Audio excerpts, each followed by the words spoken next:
Hey everybody, I'm back with another video about BPPV, and this one is kind of a strange one because the title says the best thing about BPPV, which is kind of tongue-in-cheek because if you've dealt with this type of vertigo, you will know that there's not much good about it. But I think there is one good thing about it, so I'm going to go through that in this video and just highlight another key point that I really try to drive home with people if you're trying to treat your own vertigo. So just a quick background first. BPPV is the most common type of inner ear vertigo that you'll hear people talking about, treated all the time at the clinic as a physical therapist. It's benign, positional, paroxysmal vertigo. I get the two P's mixed up sometimes, but those are the main words.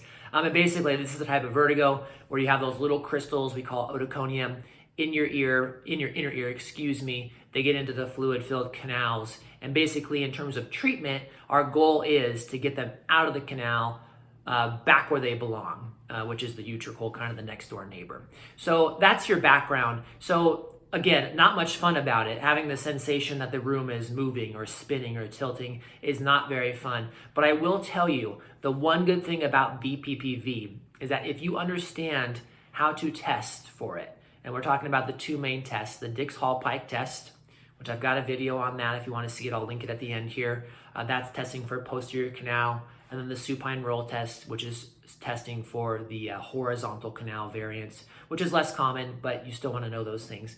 So if you are familiar with the testing, which you want to be, the one good thing about BPPV treatment is that when you do a maneuver, you do the Epley, that's the most common one to treat posterior canal. And then you do the maneuver, you sit yourself back up at the end, and you wait typically 5 minutes or so before you want to retest yourself. You will know if it worked. That's the best thing, because when you go back to retest for this type of vertigo, and you go back into the Dix-Hallpike, and you know, 5 minutes ago you did the same thing, and you had this horrible wave of vertigo, and it lasted 10 seconds, and your eyes were doing, you know, the kind of the twist and flick thing, and maybe you saw it, or your partner saw it, or your friend saw it, whoever's helping you out.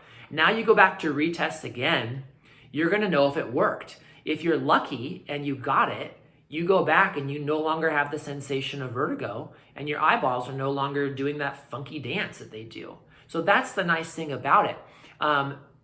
Oftentimes, just doing Epley once won't get rid of it completely, but the nice thing again is that you go back and you test, and if your symptoms have improved, you know that what you're doing is working. So, and when I say symptoms improving, how do you feel? Was the vertigo less intense? Did it last, you know, not quite as long? And then typically your eyes will either not move as much, or they'll stop, you know, that flicking movement faster.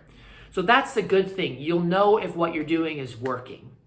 And that doesn't mean that you won't have to do the Epley, you know, multiple times to get complete resolution. I've got a video on that too, and typically you're going to do it 3 to 4 times in a day. But you will know if it's working. So that's the great thing. But the key point I want to highlight here is that you always need to retest. So again, if you test with the Dix-Hallpike and you figure out that it's the right ear on the posterior canal, everything lines up. That's the most important first step. Then you treat. Wait about 5 minutes, let your system kind of calm down, and then test again. And again, if you're lucky, it'll follow the kind of the path that I just described. You know, where things are either dramatically improved, like all the way better, or they're just better, and then you just keep treating.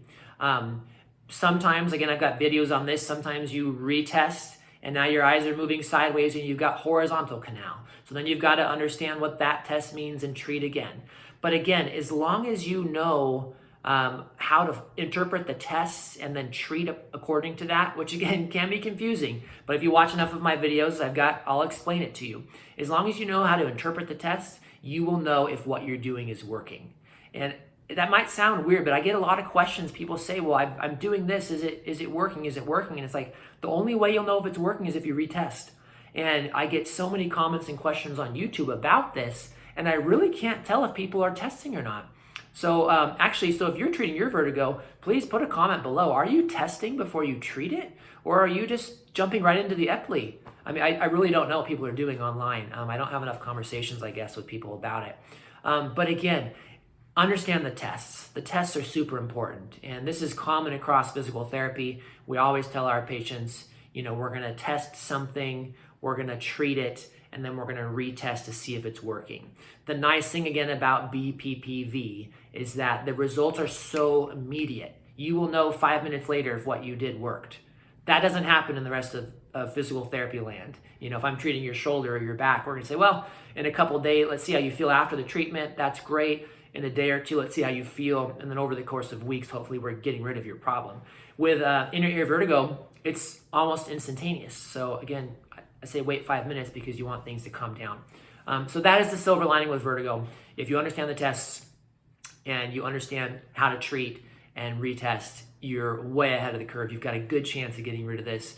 And if your vertigo is just too confusing or complex, or again, you can't tell if it's posterior canal or horizontal canal, or maybe it seems like you have it in both ears, or maybe it's posterior here and horizontal there. There definitely are some confusing situations. That's when I think you need to go, do a search for physical therapists in your area that work with BPPV, work with vertigo.